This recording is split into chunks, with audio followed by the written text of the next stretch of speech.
call the Ayer Select Board to order for Tuesday, September 19th, 2023. This meeting/hearing of the Ayer Select Board will be held in person at the location provided on this notice. Members of the public are welcome to attend this in-person meeting. Please note that while an option for remote attendance and/or participation via Zoom is being provided as a courtesy to the public, the meeting/hearing will not be suspended or terminated if technological problems interrupt the virtual broadcast unless otherwise required by law. Members of the public with particular interest in a specific item on this agenda should take plans for in-person versus virtual attendance accordingly. This meeting will be live on Zoom and Channel 8. The public may access the proceedings by joining Zoom meeting ID number 897-9080-0793 or by calling 929-205-6099. For additional information about remote participation, please contact Carly Antonellis, Assistant Town Manager at ATM@air.ma.us or 978-772-8220 extension 100 prior to the meeting. Ask everyone please rise for the Pledge of Allegiance. Pledge allegiance to the flag of the United States of America and to the republic for which it stands, one nation, under God, indivisible, with liberty and justice for all.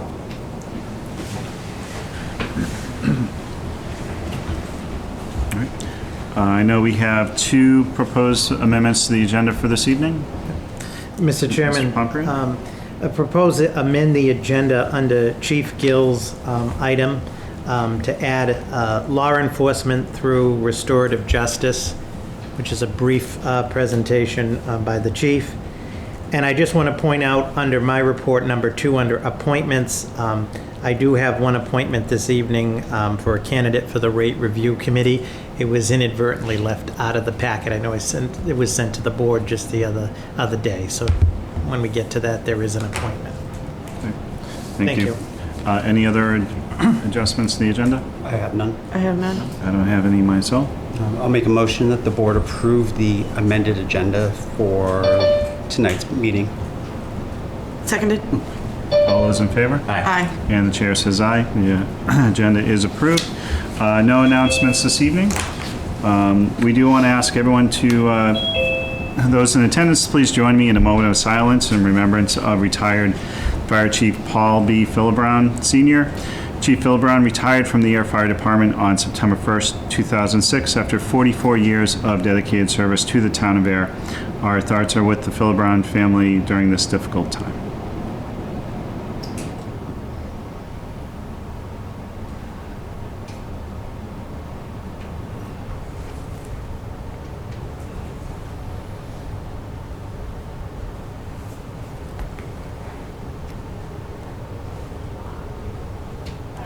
Thank you.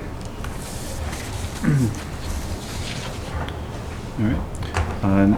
Anyone here for public input this evening? Yes. Hi. Please come to the table.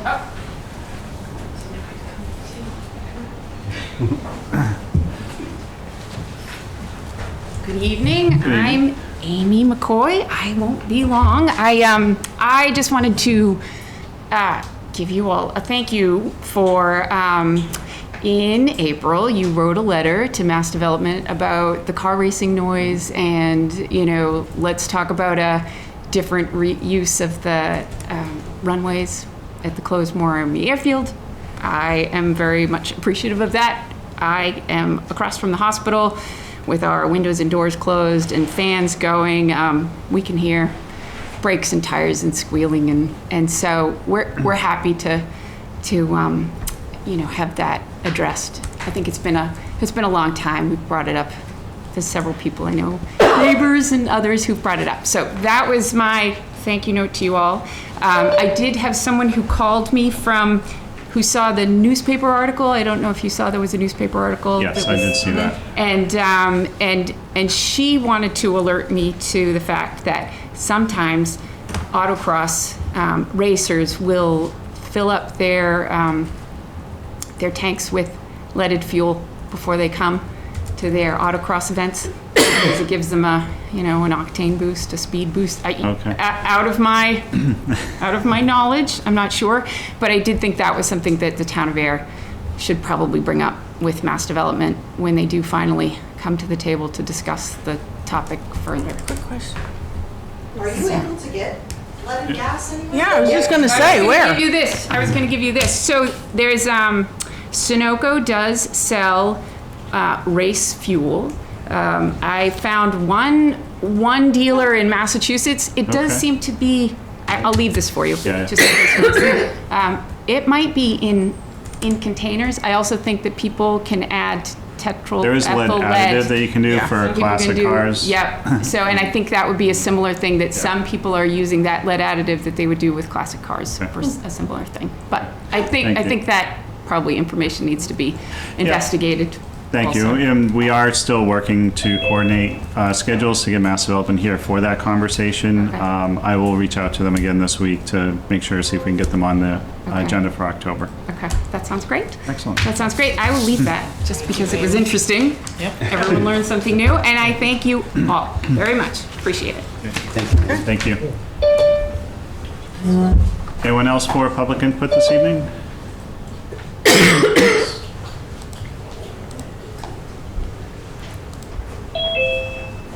Evening, Dennis. Good evening. How are you doing all tonight? Good, how are you, Good. Dennis? Good, thanks. Dennis Karen, Pleasant Street and Ayer. So I just wanted, I know that we have moved on from the community center building project and are now, you have thankfully appointed a new senior center standalone building committee, which will be beginning its work.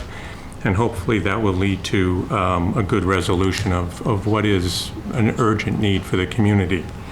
But I wanted to, there continues to be a perception in the community, and that is being posted online, that somehow or other the senior community, the Council on Aging, the Site Selection Committee, the previous building committee had failed in its responsibility to the broader community by not communicating effectively. That is not my experience of what happened. Far from it. So I just want to kind of briefly review how that process all worked out, because it will be brief, and then because it relates to good governance. I'll give you a few moments, one moment. Okay. So, you looking at the draft meeting minutes from the Parks Commission? I have seen them, but these aren't them. Okay, because I think that's where you're getting some of your information from, right? It's those draft meeting minutes that haven't even been approved?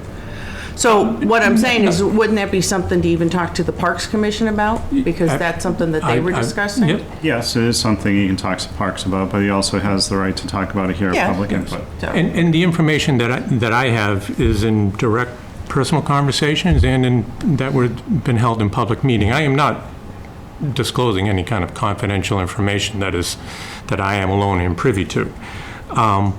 So, you know, just briefly, in the December-January timeframe, we had informal discussions with Parks and Rec regarding the possibility of putting in or partnering with them on a community center building down at Peroni Park.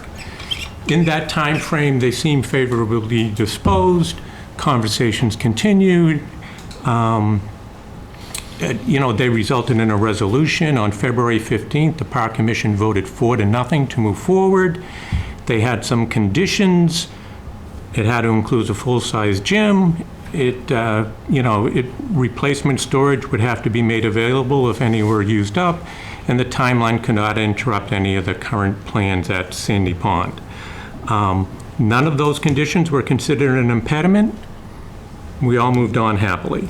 On February 24th, the COA board had voted 3-1 to approve funding moving forward, to approve moving forward with the project. On March 15th, the Senior Center Director hosted a forum, and this was a critical meeting, hosted a forum at the Senior Center intended for the seniors in order to enlist their support as we moved forward to look to going to you, the Select Board, to approve this process. It was published in the newsletter, and again, it was intended to get input from the seniors who have all too often not really felt kind of empowered to advocate for themselves and in pursuing these matters. Word of that information, and again, not leaked out because it had been published in the newsletter, information regarding that meeting was distributed to others, who then showed up on March 15th, abutters and baseball aficionados, who then hijacked the meeting and made it clear that they did not feel comfortable with any kind of building project going down at Peroni Park, and that their concerns over the baseball diamond should be paramount. Trust me, we've heard our share on our front too. So, you know, that's what happened on March 15th. And it's important to note here that that meeting, which was initiated by the senior center director, was something that she was professionally, ethically, and civically obligated to do. It would have been negligent of her or me to approach you folks seeking approval on moving forward this project prior to going to our constituency and seeing how they felt about it, where was their input, what would they like to see happen. Our obligation was to them, not to the abutters, not to the baseball coaches. Our obligation was to them, and it was fulfilled. Then in March and April, as the project continued to move forward, I urged the Park Commission, both individually and collectively, to reach out to their constituencies, baseball players, basketball leagues, recreation programs, team coaches, community members, urging them to, gather public support, prepare public agendas, plan for public presentations. They refused.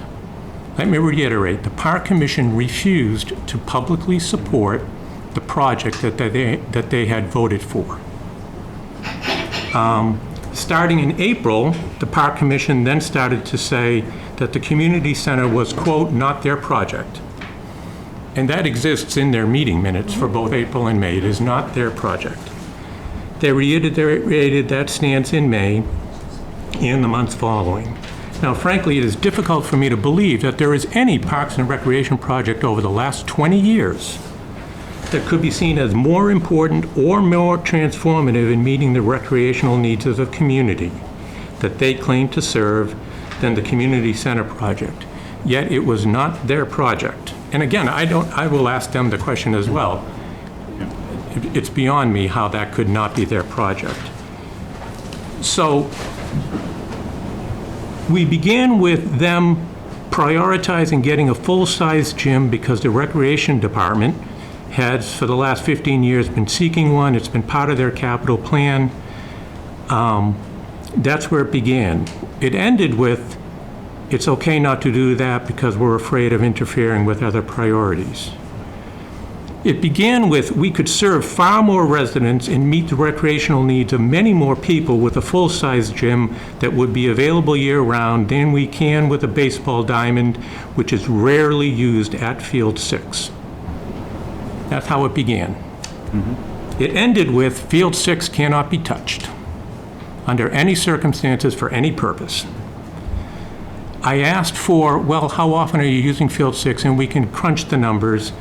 I did not get specific information on them, but it appears that something on the order of 10 players from Ayer play baseball on that field, perhaps 15 times a year. 10, perhaps 15 times a year. There are currently, and again, I'm not sure precise, about 500 students at Page Hilltop, about 950 students in the Ayer Shirley Regional School District. There are 2,000 seniors who don't have access to Field 6 now, but those 10 players will continue to be able to play their baseball games there. As we started with, from their standpoint, an outright refusal to participate in the formulation and implementation of a communication strategy so that the public would be better informed and in order to build public support. We ended, and this is in their minutes as well, by bemoaning that messaging wasn't handled well and that there was too much misinformation.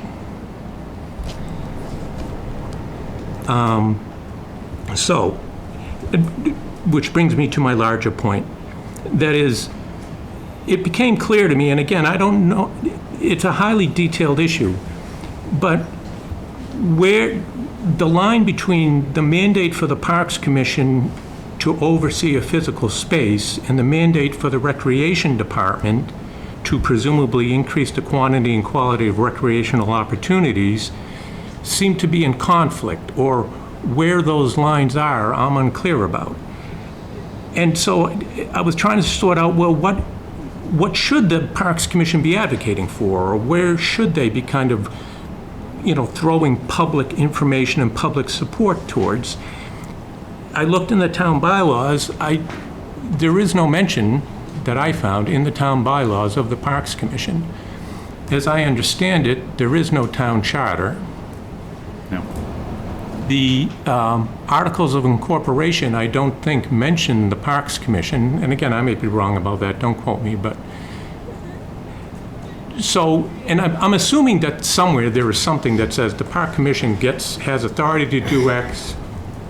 I would assume that there must be something in the bylaws that would create the Parks Department, but I don't, Well, again, I'm not privy no, to I those off the understand, top but- of my head. Yeah, but the difference between the Parks Department and the Parks Commission, and to what extent the Recreation Department is part of the Parks Commission or not, or who. So I appreciate you taking the time and to very eloquently put that together, because I will agree with you that, through this whole process, there was, the starting point for this process was the Parks Commission coming forward to offer Peroni Park, and then things did get muddled and we ended kind of the way that it ended. In per Janice's comment, I would strongly urge you to go talk to the Parks Department, the Commission, and ask that, give that same speech and ask that same question. I will be. From a purview of the Select Board, let me just say I know that you've sat on multiple committees looking for a senior center, and it has been exhausting for everyone involved, because I've talked to multiple people involved, because it's been going on for so long, and it is a huge challenge, particularly when it comes to location, finding the right size lot, the right location geographically within town. And we are grateful for you for the time that everyone has put in for that. And I just want to reiterate, from my understanding, from myself personally, and I believe for the other two select boards, you have our full support to work towards getting a new senior center, finding a location that works and getting it through the process. Unfortunately, this one, I think, had a lot of promise in the beginning, but then, yes, things happened, and unfortunately, it just didn't pan out. Yes, and I think but in terms of meeting the broader needs of the community, and I'll end with this, because, and again, to anybody listening out there, if they want to meet with me one-to-one to discuss how this all unfolded, I'm more than happy to do it. But as part of and again, this is to my mind, this is a profound governance issue for either you folks or the Parks Commission or both. And that is, as part of the Parks Commission withdrawing from the community building initiative, they stated that going forward, before building or using Peroni Park will be considered, whoever wishes to do that needs to reach out to the abutters preemptively and get their input prior to bringing it to the parks. So what we have is a public entity, public officials, who have some kind of oversight, exactly how much, but some oversight over public property for the use of the public, delegating to private property owners the ability to preemptively veto use of that land. Mm-hmm. That's what was stated. That cannot be allowed to stand. The board, the town administration, and again, perhaps non-confrontationally, but need to kind of communicate to the Parks Commission that it's not okay to tell abutters preemptively, if you don't want a public building there, it won't go there. It's just not. I mean, to my mind, it's just not. No, I agree with you. It's a different optic to look at it through, so it's an interesting view. But I do agree with you. So again, appreciate your support going forward in terms of the senior center. In terms of anyone who wants to speak with me or others regarding how all of this has played out, I'm more than happy to do so. Thank you, Dennis. Thank you, Dennis.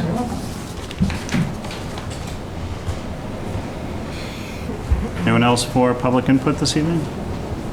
There's Pauline? Good evening. I just want to respond very briefly to Mr. Curran. The Park Commission is authorized under Mass General Law, Chapter 45, and I encourage all of you to take a look at that. They're separately elected, as you all know, stand equally to the Board of Selectmen. It's not an authorization of bylaw. So I just wanted to share that since apparently Mr. Curran wasn't aware.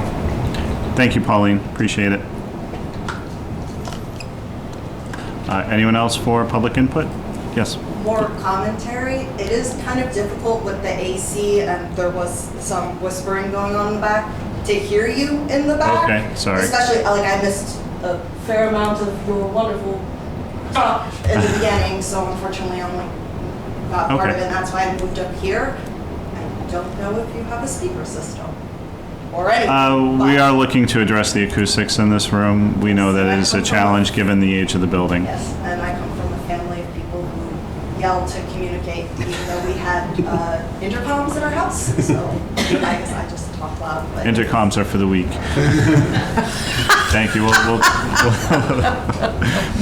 We'll take that into advisory. Thank you. All right, so moving on to the agenda this evening. First up, we have application for a common victiculars license and an entertainment license for Pleasant Street Cafe Incorporated of Ayer at 7 Depot Square.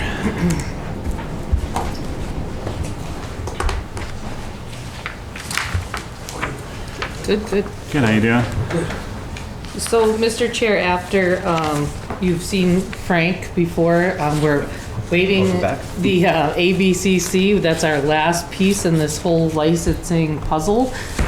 We should hope to hear back tomorrow. But in addition to the liquor license, he also needs the common vic and the amusement for acoustic bands, DJ, and karaoke. And that's for both weekdays, Saturday and Sunday. So everyone's taken a look at, everything's still in good order from the last time we saw Frank. So I would request respectfully that you consider his two applications for the common vic and the entertainment. Okay, and departments had no issues? Or, No issues, no. Okay, perfect. Any questions from the board? Quick question. Yes, please. Will you be open on Mondays? At first, no. If you guys Try to find if you guys wanna work, a restaurant or I'm just wanna something in Ayer that's open on a Monday. If you can It's like- guarantee him. It's like a conspiracy. it's tricky. Mondays are tough. Yeah. Mondays are tough. Yeah, okay. Yeah. All right, that was my only question. All right, fair enough. Thank you. I don't think it hangs on that, though. I have no questions. Okay. All right, so we're looking for the common victiculars license? I don't have an agenda tonight. My iPad apparently is toast. Okay. Victular? Never been able to pronounce that. And the liquor license? No, the No, or just, entertainment. okay. Oh, he Oh, does and the that. entertainment. So does it need to be two The separate packet, motions? They can be one. That's Okay, fine. all right. I'll make a motion that the board approve the common victicular license for the Pleasant Cafe at 7 Depot Square, along with the entertainment package as presented. I didn't have it in front of me. I'll second whatever that was. I guess that's official. All those in favor? Aye. Yeah, second, yes. Aye. Aye. Thank you. Chair says aye. It's approved. Thank you very much, and thanks for your patience this evening. Yeah, no problem. I'll be in touch once I hear back from the state. Thank you. Thank you very much. Thanks, congratulations. Up next, we have Barbara Tierney, Finance Director, the Treasurer Tax Collector, for the approval of the general obligation and municipal purpose loan of the 2023 bonds. Good evening. Hi. How are you? So as it is in the packet, but I'll just read part of the memo briefly for anyone who doesn't have the packet. On September 13th, the town of Ayer received competitive bids for a net of $11,050,000 bond. The issue includes the West Main Street Bridge, amongst a variety of other capital projects. Our winning bidder was Raymond James and Associates Incorporated. They awarded us a net premium of $802,568.60. And I just want to note that's after a $46,000 underwriter discount. So the actual net premium was about $46,000 more than that. It's just netted out of the numbers. For a net interest cost of 3.45%. I'm happy to say we had 9 bidders. That's the most I've had since coming into this industry. It's reflective of our AA+ bond rating that we were given on after the August call. We were issued the rating on September 6th, and they noted our good financial policies, our strong management, and our budget flexibility and liquidity, which are all positives for the town of Ayer.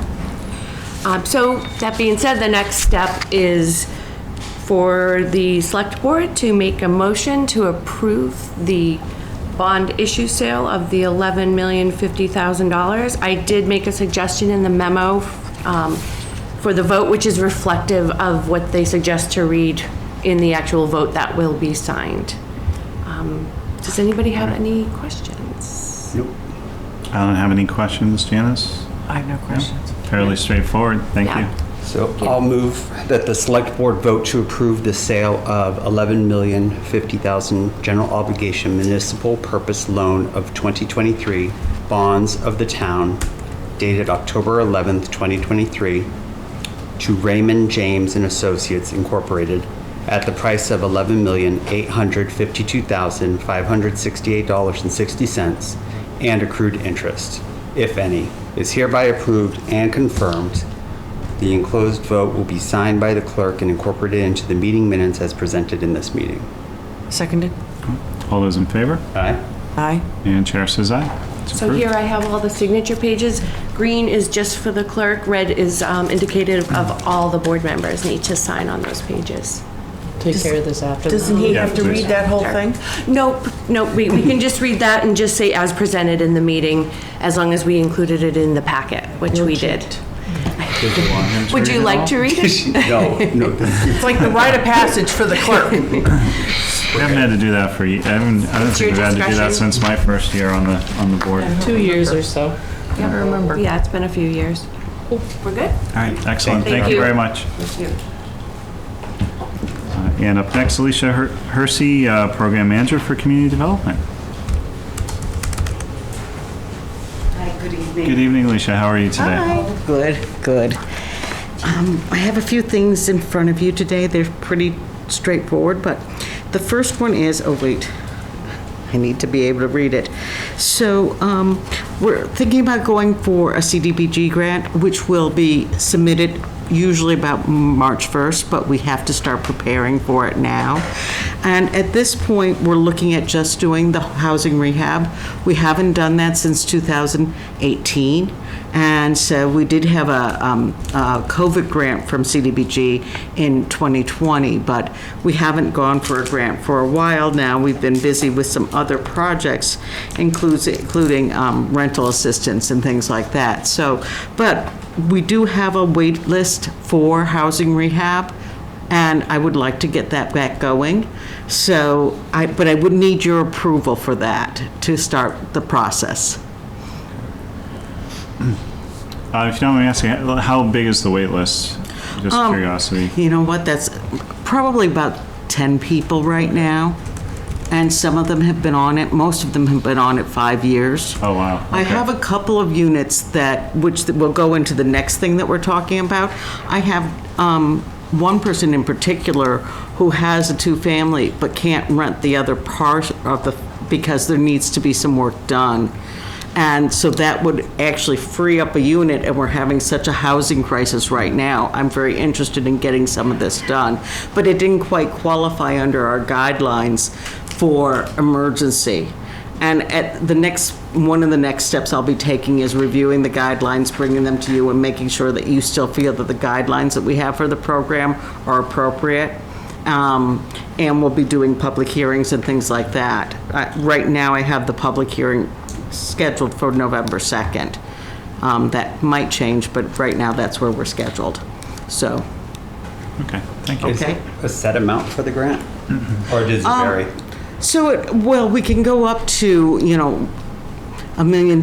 It takes a lot of time. No, yes, we can go up to, I'm sorry, I'm pulling this off the top of my head, and I'm not good at that. I probably will go for something to do something between 5 and 8 units, which will be between 2 and 350,000.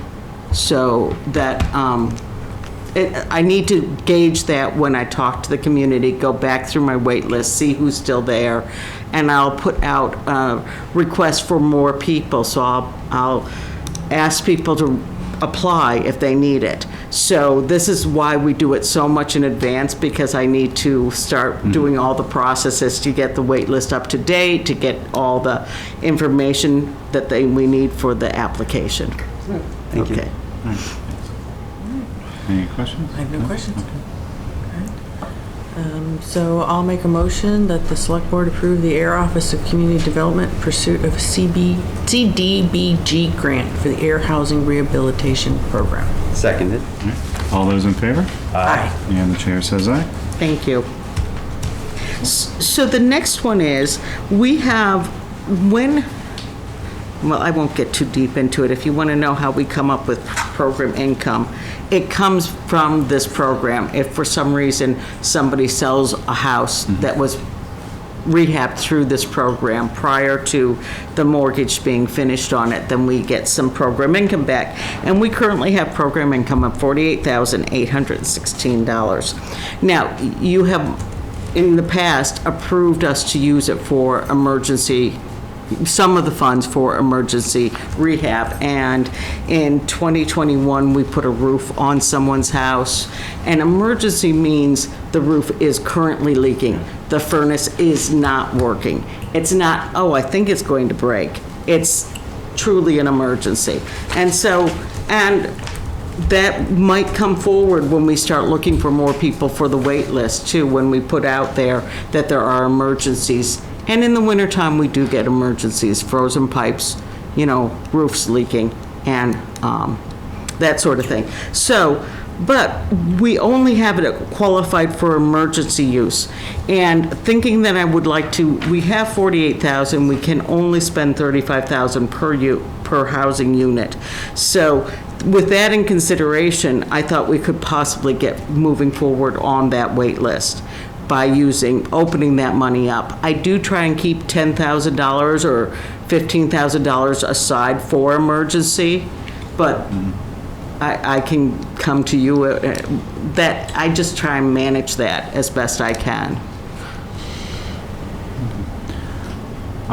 So one question I have is, if the funding they have set aside wasn't enough to cover an emergency request, is there alternative funding available? Not currently. Not currently. Okay. This is a program, the program income program, the housing rehab, we've always funded it through grant sources or public or program income. And so we haven't ever looked into other ways of doing that. We have talked about with the Housing Trust, whether CPC would ever be able to qualify for that. I don't think they can. They can't rehab old houses. So we haven't actually gotten any program income in for almost 2 years now either, which is a bit of a surprise. We usually get some in every year. So. Okay. Pauline, you have a question? Sorry, it's hard to unmute sometimes. Not a question, but an offer for Alicia. Please call Carolyn at Habitat in Acton. They have a critical home repair program that will deal with emergencies. It's a no-interest loan to the homeowner, which I understand may not always be optimum. But we just did an entire water heater, Habitat just did an entire water heater replacement on a home in Ayer. So please reach out to them. If there are residents who need some help, you know Carolyn well enough to know that she will respond as best she can. Yes, and I sometimes send people to Carolyn when it's a smaller project. But I haven't talked to Carolyn. To be fair, Pauline, I haven't talked to her in a couple of years, so I probably should reach out and see how that program's working. Thank you. Are you looking to have us free up a certain amount of that 48,000, or? I'm just looking for you to re-qualify it, and that's, when I wrote this, I was trying to decide whether we should just free up, say, 35,000 of it, and then leave the rest for emergency, or whether we should just make it broader, housing, rehab in general, with the understanding that we're trying to keep some back for emergency. And that's really your decision.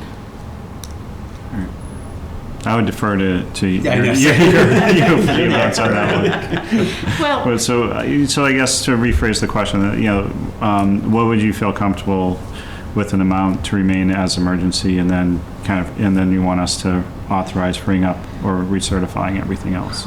well, it's always the oversight aspect of this, because I'm actually pretty frugal, and so I kind of always hang on to some extra, but it's not always going to be me there. So that's, your decision on that. I decided to ask you for the whole thing because then the department can make the discretion, and I think that we're a very responsible department, so I think, we can.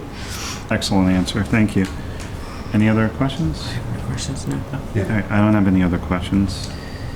I'll make a motion that the select board approve the Ayer Housing Rehabilitation Program income to be used for general use in the Ayer Housing Rehabilitation Program. I'll second it. All right, all those in favor? Aye. And chair says aye. It's approved.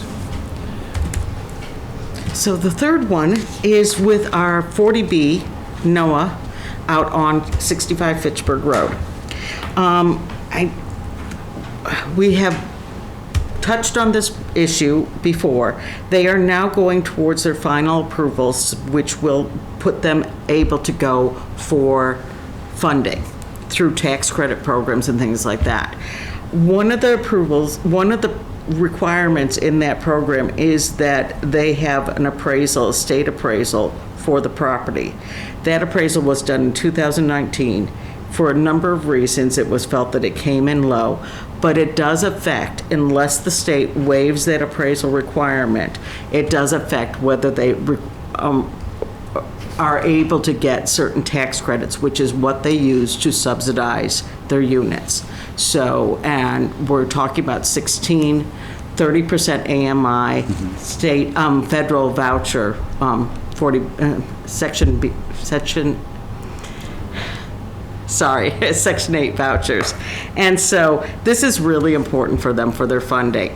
And they would love to have the select board, which has supported them all along, to send a letter to the state, to DHCD, now not DHCD, but anyway, supporting them on this, the waiver of this appraisal. And if you need any more information, I can give you a little bit more information about it. All right. Any questions? I mean, I read it, seems straightforward. Yeah. Okay, great. Yeah, I'm good. Do you need a motion? Yes, please. So make a motion that the select board approve the letter of support for a waiver from the state's appraisal process for the NOAA project at 65 Fitchburg Road. Seconded. All those in favor? Aye. Aye. And chair says aye. Thank you. Thank you, Alicia. Have a good evening. Thank you, too. Thank you. Have a good one. And Alan Minoyan is up next, Director of Community and Economic Development. Alan? Hi. Good evening, Alan. Mr. Chairman, thank you. Good evening, Alan. Good evening, all. So serious. Good evening, Al. Through you, Mr. Chairman, here this evening seeking the board's support, a favorable vote on approving the UDAG portion funding of the Ayer Office of Community and Economic Development. The total amount for FY24, for FY24 of this year, we're seeking $122,000. I'm sorry, $122,980 in total. And our department is worked out so that half of our budget comes from the omnibus budget and half of it is funded through the UDAG. I want, though, to acknowledge I should have been here with this 3 months ago. And that is my failure, and I am at fault for being here now in September before you all. So I'd like to express that to you all, but we're looking forward to the upcoming year. We have a lot of big projects that we're going to be driving and continuing this year, and we feel good about what the work we have before us. Okay, excellent, thank you. Any questions from the board? No questions. No. All right, I don't have any questions. I'm going to take a motion for approval. Go ahead. I'll make a motion that the select board approve the AOCED FY24 budget UDAG funding and proposed targeted new enterprise loan program in the amount of $122,980. Second it. All those in favor? Aye. And the chair says aye. It's approved, Alan. Thank you very much. Mr. We won't Chairman. hold your Thank delay you. against you. Yeah, we're going to let it slip this one time. Thank you all. I appreciate that. So we'll see you in another month for the next year. No. Thank you, Alan. And up next we have Dan Manchelwick, Director, Department of Public Works. Dan. Hey, good evening. All right, got 2 items on DPW business tonight. And the first is the award of the Sandy Pond Road Sanitary Sewer Rehabilitation Project. And so the project was rebid, and the bids came in with the low bidder at $1,743,160. And that lowest bidder is Vortex Services, who is very qualified for the work. It's the typical work that they perform, the UV lining that we're seeking to do. We also added in the West Main segment, which wasn't in the original bid, where we had the big dig earlier this year. So with a good bid, I'm recommending we vote to award the project in the amount I mentioned to Vortex Services for signature by the chair. So any questions, let me know.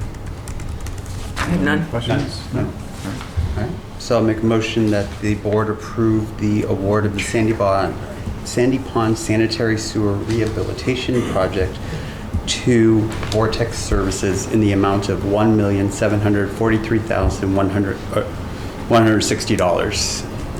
For signature by the For chair. signature by the chair. Second it. Yeah. All those in favor? Aye. Aye. And the chair says aye. It's approved. All right, thanks. Item 2, the monthly water supply update. So we've actually had some, I guess, issues in the past month where we've been having a lot more demand and having some trouble keeping up. So in the packet, you'll kind of notice, just in brief, you know, we start out on Sundays when the major industries aren't producing. On a Sunday, we basically will usually top off the tanks. But throughout the week, we slowly decline because we're just not able to keep up enough with the demand. So come Friday-ish, we get to a sort of low point in the tank where we'll change our operations at the Grove Pond plant. We can operate the system in parallel to get a little more gallons per minute out of our system. And then we haven't used the interconnection with Devon's, but we've had them on standby a couple times. So we've been working, we actually can data log the meters at various places to try to see if someone else was using a lot of water, but it's looking like Nasoy and CPF, they're our biggest users. We're using a little bit more water, so we're just working with them as we go through this. You know, it's a tough time for us. We did also look around the system for any leaks. We do have some hydrants which have pressure meters on them too, and aren't aware of any leaks in the system, so it doesn't appear to be that. It just appears to be higher demand. There is a graphic too in the memo I provided as well, where you can kind of see basically the month of August, except Labor Day weekend recently in September, there were no dips in production. No valleys in the graph there, so that the wells have been running pretty much nonstop. This past weekend we did top off on Sunday, and we're continuing to monitor it, and Kimberly has the water Wednesdays going out, but and we're also working with Nasoya, CPF, and any other high users as we continue to monitor the system and keep up with it. But at this time, I wouldn't recommend any changes to the current water use restrictions, and usually by October, that's when things start to calm down a little bit in demand. So just want to pass along the update. Thank you. Any questions? Nope. No questions. No questions for me? All right, that's Excellent. it. Thank you, Dan. Thanks. Have a good night. You too. Up next is Chief Brian Gill, Air Police Department. Chief, how are you? Good evening. Good, Chief. Do you mind if I take one item out of order? The C4RJ, can we do that? I have. Yeah, I have no objections. Do No? you want me to pull that up, the PowerPoint now? If you could, yeah. Yep. All right, so good evening. I got a couple topics, 3 of them tonight that I want to talk about. The first one I want to talk about is an initiative that we're repartnering with, and it's a thing called C4RJ, Communities for Restorative Justice. It's a initiative that's been, we were actually partnered with back in 2013, and we got away from it. But one of the things that I want to do is kind of bring the Air Police Department and the way that we deal with certain cases, rather than go through the criminal court system all the way through, that this is a way to almost better deal with certain types of issues that really become victim-centric and really, kind of really get to the heart of the matter. So myself and the Deputy Chief have been working with C4RJ, which stands for Communities for Restorative Justice, and the Executive Director, and Aaron Freeborn, who I do have on the Mondo pad today, and Yale Rhodes, the Program Director. They came out to the station. We had a kind of an overview for our prosecutor, our Sergeant Eric Pearson, and a couple of patrol staff. So what I want to do tonight is kind of give the board and the public just kind of a general sense of what C4RJ is, and it's going to be a very short presentation. We're going to keep this to under 5 minutes, and then talk about how our community can actually be involved in restorative justice processes. So if I could, Aaron, can you hear? You still there? And she was having some issues. They were coming on and off. But I can take it over if we need to.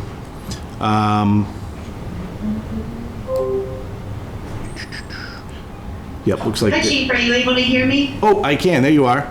All right, great. Sorry about that. No problem. Aaron, I was just kind of going over the kind of the history of us reconnecting, and I'll throw it over to you. Excellent. Thank you so much. And I apologize for my technical difficulties today, but I was instructed by the Chief to get a lot of information and condense it down to a short bit of time for you all. So we are going to cover a lot. So thank you so much. It's an honor to be in front of you, and it's a great honor to reconnect with the Chief and the Air Police Department. Tonight I'm going to take you through the partnership and what restorative justice is and how you can get involved. So in our first slide here, this is the statute. So Massachusetts state law did adopt a restorative justice statute into the criminal code in the 2018 criminal justice reform package. And this is the definition that's on the books. So most importantly, it's a voluntary process. It's a process where you're bringing together the victims and the offenders and the members of the community, and you're bringing them all together to try and collectively address the harms, the needs, the obligations, all of those ripples that came from a criminal incident. And most importantly, we're working to explore the impact of that offense. And we are bringing those people together under one assumption, that the responsible party is accepting responsibility for their actions and they want to move forward to try to make things as right as possible. And then we create a process and bring the community together around them to support them through this process as they make repair to the particular victim or the community that they harmed. So we can move to the next slide. This is a paradigm shift. If you watch Law and Order, or if you're an attorney, you'll be used to the paradigm that's on our left side. So if we could click 3 times. We're doing some choreography, so this is great. Thank you. So on the left side, this is what we are all used to as we're growing up. First of all, that question of what law was broken. And that's our starting point. Then we start to look for the responsible party. So who did it? Who is this offender? Because if the police don't have that person, that suspect, or the person who they have evidence against, then we really can't move forward to help a victim or impacted parties. But then ultimately, in our court process, we are working towards that third one on the left side, and that is the question of what should we do to them? And traditionally, that's a question of how should we punish the person? And restorative justice is taking those 3 goals, we're taking the same objectives of reaching justice and making repair for the victim, and we're switching it a little bit. Our starting point instead is who has been hurt or affected. So we're starting with that victim. And we're asking this question, and usually asking them to answer this question about what are their needs after the incident.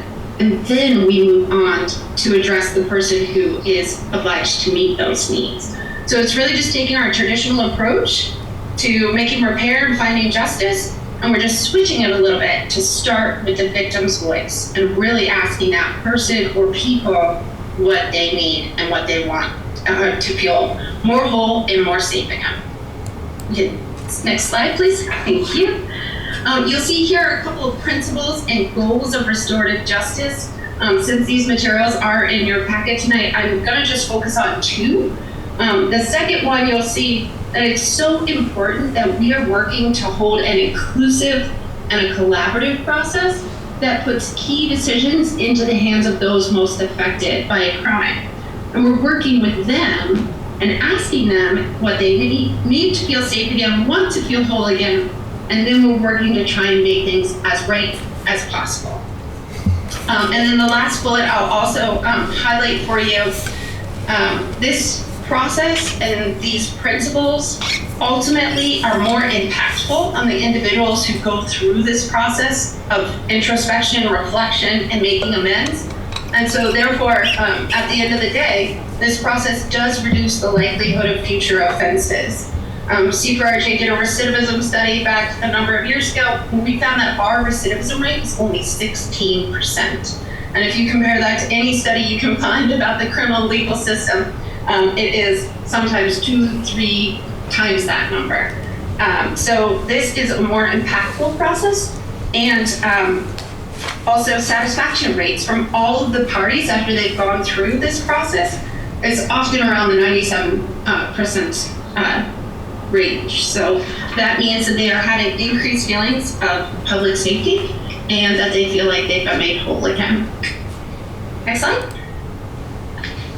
A little background on Communities for Restorative Justice. It's been around for about 23 years. We began in 2000. We started in Concord, so not that far away from Ayer. And we've grown over time because one neighbor would find out what's happening in the next community, and they would ask this question. They would say, why aren't we doing this here? Why aren't we doing this in my community? And so it was quite organic, the way that we kind of spread up and down the Route 2 corridor, and then over time from county to county. And our organization has 5 staff members and a nonprofit board of directors. But the proof that's in the pudding, or the people who really make this process work, are the community volunteers. We have over 150 community volunteers spread all across the region. And we've grown to have 30 police departments who are partners. Ayer was our 30th, so a nice round number. And we now work with 3 district attorneys' offices. We work with Middlesex, Suffolk, and the Northwestern District Attorney's Office. So we are statewide. Next slide, please. And that's a little bit of a map so you could see which of your neighbors are participating in C4RJ. All of the communities that are in yellow, green, red, orange, and purple are the ones closest to you. Our teams are regionally based, so we have a team of volunteers that we call the Gold Team, and there are 2 case coordinators who lead that team, and they will be the ones responding to your cases. And ideally, as we gain more and more volunteers from your community, they would also be the ones working on those cases. So that's just a little bit of a visual. I have one more content slide for you and then one closing slide. So the way that this process works, oops, go back one, thanks. The way that this process works is because we have communities of care. We have those volunteers all across the region, and this graphic's a little out of date, so all those little icons don't match to a person right now, but it's really to show the concept. The people are all around you. They're in your neighborhood, in the next community over, and those are the people who are coming together when a harm happens in your community, and they are trying to figure out the best ways to move forward and make repair. And we really believe that the people who live in a community are best suited and situated to really think about what repair should look like. So they might be able to have community connections that you wouldn't be aware of if you weren't a community member or a resident. So that also ties to one of our principles of really trying to reintegrate a person into the community and help them restore their reputation after they've caused harm and bring them back as a positively contributing member of your community, of Ayer. So last slide. I don't know if anybody remembers the Micro Machine Man, but I feel like I've done it with commercials. Looks like we're missing some content from this slide, Chief. Well, That's all I got. Scan that QR code? Well, in fact, you can. If you had the full slide, you would have 3 things here. First of all, you would have a website. So if you would like to learn more about C4RJ, our website is very simple. It is the letters C, the number 4, the letters RJ.org. So very simple, C4RJ.org. And you can go there to learn more about our organization, our partnership with police, and what it means to be involved as a community member. The next link was supposed to take you to our volunteer application, which we will certainly be sharing after the fact to make sure that you can distribute it.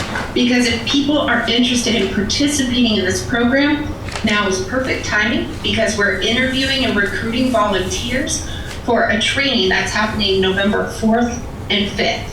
And it's going to be happening on Zoom. It's 2 Zoom sessions on Saturday, 2 Zoom sessions on Sunday. And that is what it takes to get started as a volunteer at C4RJ and then become a part of those monthly meetings and those teams responding to cases.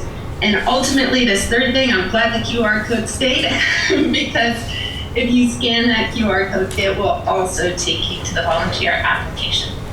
So I'm not sure if that was 5 minutes, Chief, but I think that it's time to hand it over to you or answer any questions. So thank you so much again for this opportunity. We're really looking forward to the partnership. Great, thank you, Erin. And so I guess now if there's any questions while we still have Erin on the Zoom or any questions of me, be more than happy to answer them. Okay, I'll open it up. Any questions? I'm excited to see you joining this, or rejoining.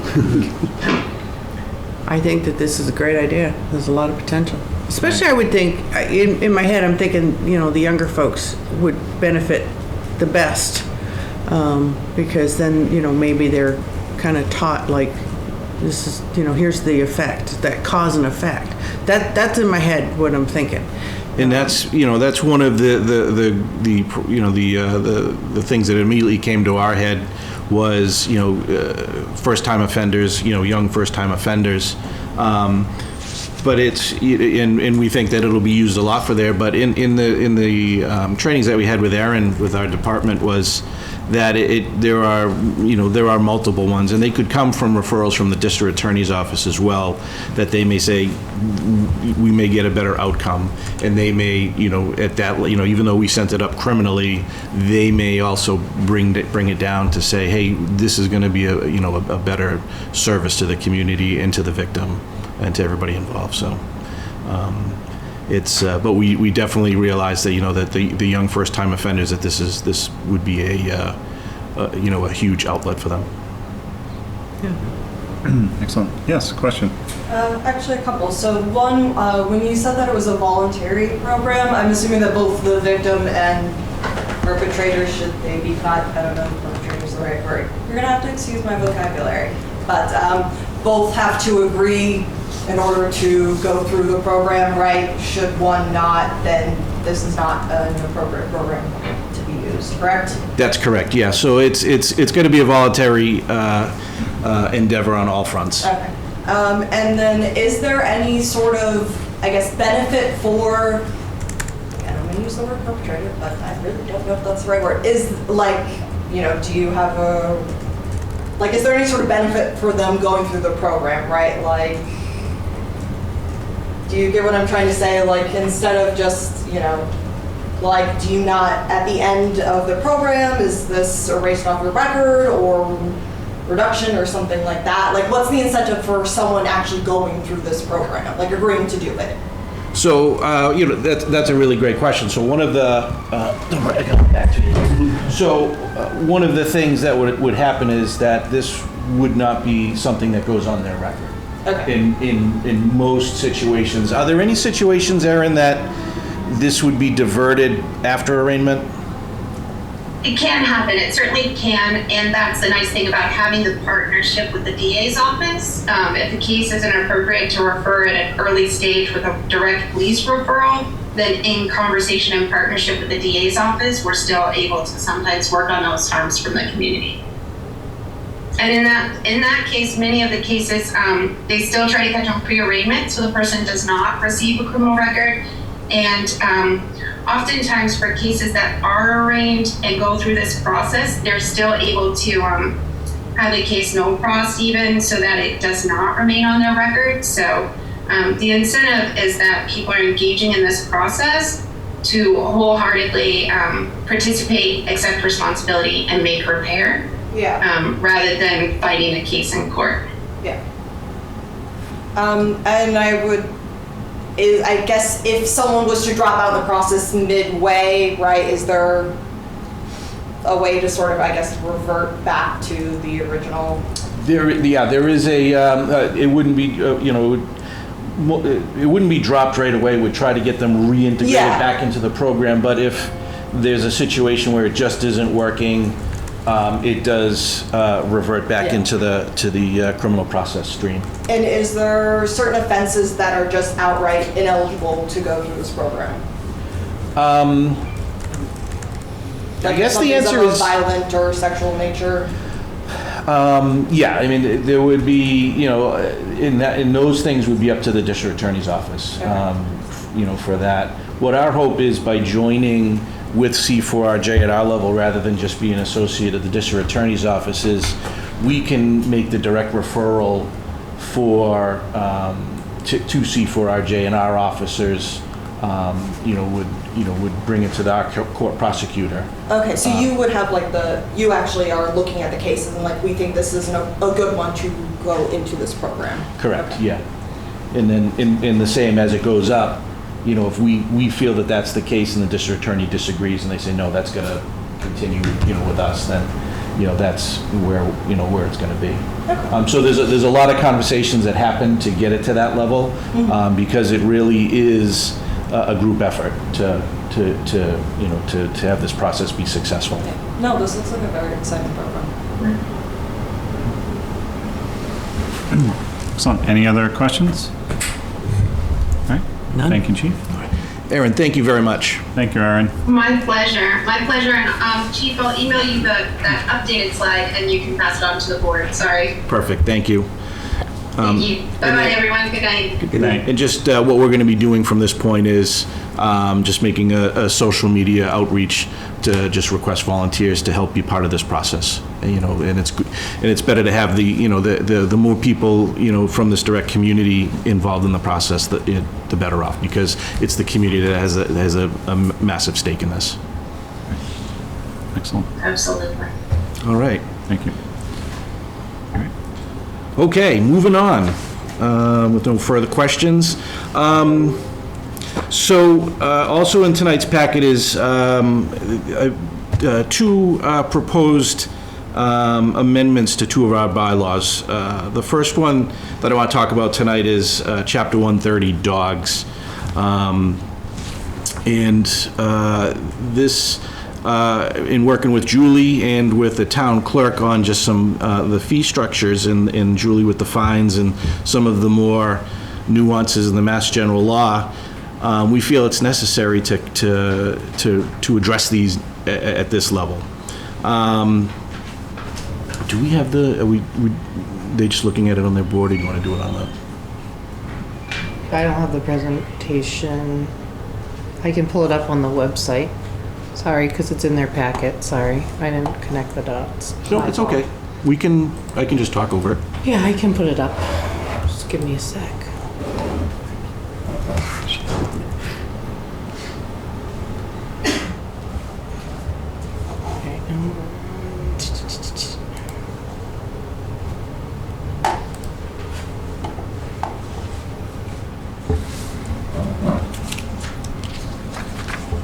No, I'll just talk it. So,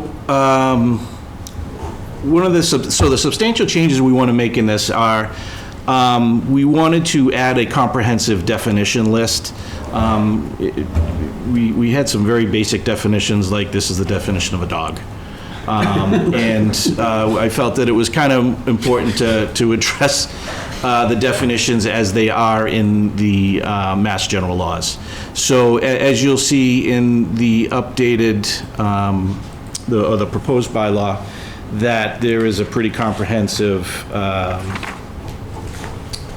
definition list to the point of we even define what the animal control officer is, what chapter and section of the Mass General Law governs them, things like that. So I think it's very important for that to be there. I also wanted to clarify the prohibited behaviors and the responsibilities of pet owners. And a lot of that actually gets addressed in the definitions. So we talk about what a nuisance dog is.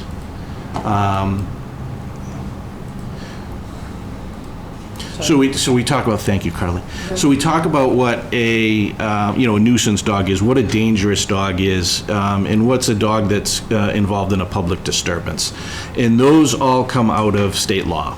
So it really codifies what is prohibited behavior and what are the responsibilities of dog owners. One of the things that we wanted to add into that we saw in almost all of the animal control policies that we looked at from around the Commonwealth was, right now, if our animal control officer picks up a dog and has to take them to a kennel, that's there is no fee for that. And other towns, there is a fee for that, because we have to go, go into another town. I think we're going to Harvard or Acton or Concord? We've been to Acton as well. In Acton. So, so there is, a substantial, time and effort put in by the animal control over and above of what the normal duties are, and really, that it's something that shouldn't have to be done to transport a dog to a kennel because the owner's, not taking care of the dog as they should. We also talked about codified the process of a nuisance and dangerous dog complaint. And that's something that became evident to us when we had, in the last couple of years, or maybe it's even longer, we did a dangerous dog hearing. And we had to rely on, what we're being told by town council, which was invaluable information. But what this does is it actually spells it out. This is what a dangerous dog hearing is, and a nuisance dog. One of the things from that we also wanted to address was something from the town clerk's office was, right now, our late licensing fee goes into effect on April 1st, and that started to become a problem for the town clerk and all the things that are happening there. And what we did is we looked around the state and we found that the majority of them, if they're not on February 1st, they're on March 1st. So we just decided to kick that up to where the majority was on March 1st. And what we did also was we looked at the schedule of fines for unlicensed public disturbance and nuisance listed in accordance with the Mass General laws. It's on the next page. So these are these are basically all of them. So what we did was we proposed updating the from $6 and $10 for $6 for a spayed or neutered dog, and we pushed that to $10, and for an unaltered dog from $10 to $15. One of the things that we did also see in other bylaws was if a dog is deemed a dangerous dog by the board, then for that owner to keep that dog in town, that they have to pay a dangerous dog license fee to keep that dog in town. And it's not just a punishment fee. If you remember by that, there was a lot of things that we put on the owner of that dog, and that would be incumbent on the animal control officer to make sure and check and verify on a routine basis that those are being done. So there's a reason for having that. The kennel fees were increased a little bit. One of the big things that we tried to do was updated the fines on there, and it's not we put $50 on there, and that's not an indiscriminate number. That's actually in Mass General law. So what we did was we just brought all of our fines into in accordance with Mass General law. The public disturbance and nuisance violations, those are the fees that we already have in place. So there's been no changes to that. That's basically that on the dogs. Is there anything else? So that's it on dogs. Any questions on that? I don't have any questions, Janice? So just a quick comment, like on the updated licensing fee for the dangerous dog. I know if we say dangerous dog, somebody might think, well, that dog should go down. But sometimes that dangerous dog situation is kind of a one-off, depending on the scenario, or is something that can be retrained, and that's the desire. So I just kind of wanted to say that. Yeah, and again, that's what we tried that one time.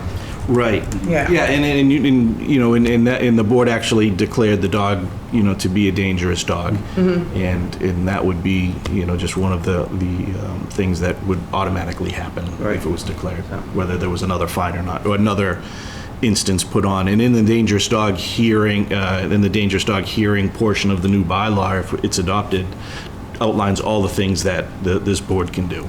Yeah. No questions? No. I have no other questions on those changes. Pauline. Pauline, you have your hand up? I do. Thank you, Mr. Hurd. Chief Gill, I read your changes to the bylaw, and I may have missed it, so I apologize. But what constitutes a nuisance?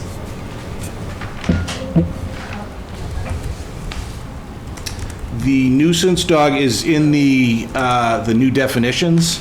So I'll read it just so you're not hunting for it.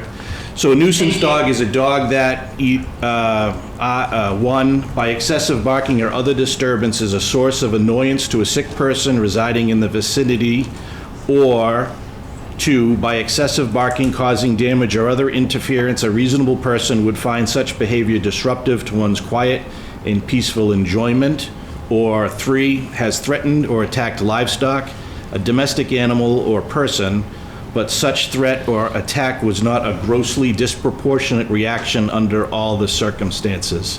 I would love to say that I authored that with those words, but that's actually out of Mass General Law, so it's just a cut and paste. Thank you for that. That was my understanding as well. So if a dog, or dogs, plural, are out barking at 8 o'clock on a Sunday morning, under those categories, it does not constitute a nuisance. Well, it could. By excessive barking causing damage or other interference, a reasonable person would find such behavior disruptive to one's quiet and peaceful enjoyment. Okay. So what do you recommend a resident do if that is the circumstance in their neighborhood? Assuming, of course, this passes in October. The dog owner or the neighbor? Or the person affected, negatively affected? The person affected. And I'll just say it, me. What do you propose, what do you suggest I do, assuming this bylaw change is adopted in October, which I'd be surprised it wasn't. If that becomes the situation and continues to be the situation, what do you suggest? So I would suggest, as with any complaint that we have now, contact the police department, advise the dispatcher that there's an animal complaint, describe the complaint, and we'll get in touch with the animal control officer who will come out and investigate and deal with the situation. We often try to on the first attempt or so to try and gain compliance just by a visit, and hopefully we don't have to go into the fine situation, but no, I appreciate that. I do. But what about an instance where a neighbor's dog is loose and, sorry for the word, defecates in a neighbor's yard? What does that neighbor then do? The affected neighbor. Call the police department, explain the problem, we'll contact the animal control, and the animal control will come out and investigate it. Which has happened before, and we deal with it. We try to gain compliance, and if we don't get compliance, we issue bylaw citations. Okay. Well, thank you very much for that, Mr. Chief Gill. Sorry. Thank you, Brian. No problem. Any other questions, comments? No? I know you copied and pasted this, but I think the first portion about being around a sick person and causing nuisance, you may want to consider clarifying that. I could see, I really I'm hesitant to adjusting anything in Mass General Law. Well, no, you could further clarify in your particular bylaws. I guess it's just a little vague meaning on my end. Like when I was to what constitutes sick within what distance. I think the second clause makes more sense, right? When you're talking about like a reasonable person and enjoyment, it kind of covers. Yeah, I think number 2, it kind of covers the whole the barking dog thing. When I was putting in the definition, I noticed that first number 1, and I was okay. Yeah, that one just seems a little vague, but I'm sure there is a good reason why it's in there. There's probably really an interesting story behind it. I'm sure. Any other questions or comments? Okay, excellent. And the next one I have up for the board, and I'll try and be as quick as possible. So this is out of our chapter 265, transient merchants. And this was something that, again, was kind of on my radar from dealing with all the transient merchant licenses that we do in town. And I was approached by a resident, Sarah Withy, who inquired about putting in what's called a no-knock or no solicitation list into our bylaws, which, for everybody who doesn't know, is a list where people would sign on to, just it's almost like a do not call list, except it's a do not knock on my door list. We would have that, we would maintain that list, and when somebody gets one of the permits, we would make sure that they have that, and explain that we have a bylaw in town that you cannot knock on these doors. So I thought that was a great idea, especially for those who are wary of people showing up on their doorsteps and knocking, and just, either bothering them or, we've had some aggressive transient merchants in town, whether they're permitted or not. So we took a look at the whole thing, and one of the things that we wanted to do, and as I talked about all the licensing that we do down there, the permitting that we do, right now we charge $5 for somebody to come in to request a permit for a year, and that $5 incorporates us creating the license or the permit, the investigation that goes into it, all the onboarding by our office manager, and the investigation that I have to do to it. And then it'll, and that $5 also incorporates any time we're called to go out and make sure that when we get a call from a resident, that we go down, make sure that they have all their stuff in order, and whatnot. So one of the things that I want to implement is to cover the cost of the investigation and onboarding and the necessary permitting supplies is a $25 application fee. And so the other thing that I wanted to do, which is have a permit duration system. So if you want to come in and you want to do a solicitation for 1 day, 1 week, 1 month, or 1 year, and they all have a graduated fee structure. I want to keep the fee structures not set in bylaw. I want the board to be able to set those. So the investigation fee is a recommendation when we get to this point is for $25. And then the day permit is $5 is my recommendation, 1 week $25, 1 month $50, and 1 year $100. This will hopefully help.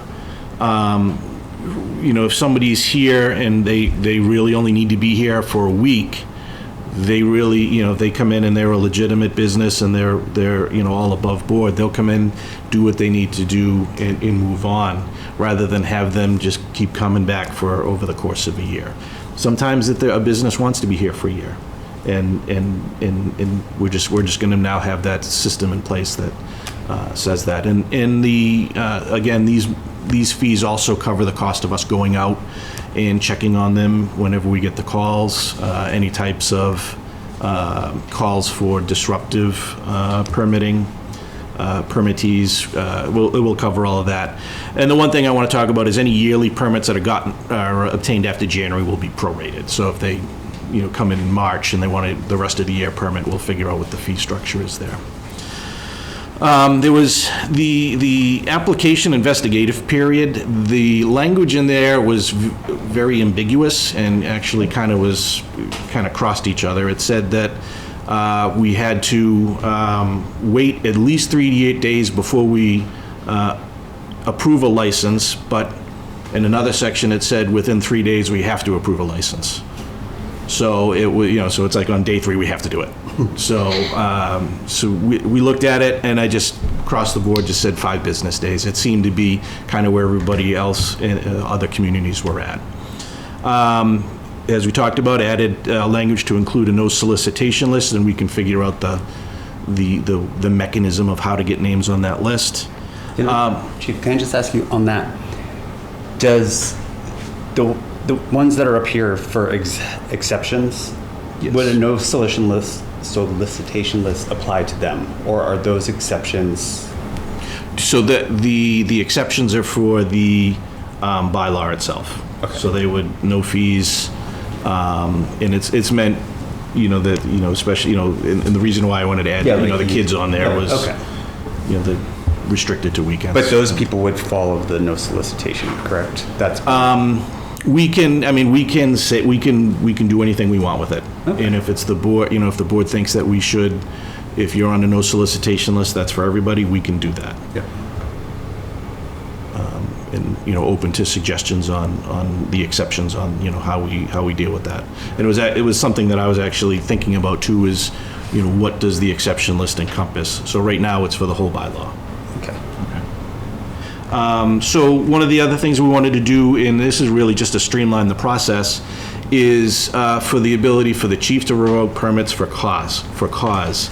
Right now, if somebody comes in and they're an aggressive solicitor, we can't stop them. We have to send them notice, and then there's going to be a hearing, and so we wouldn't be able to properly deal with the issue.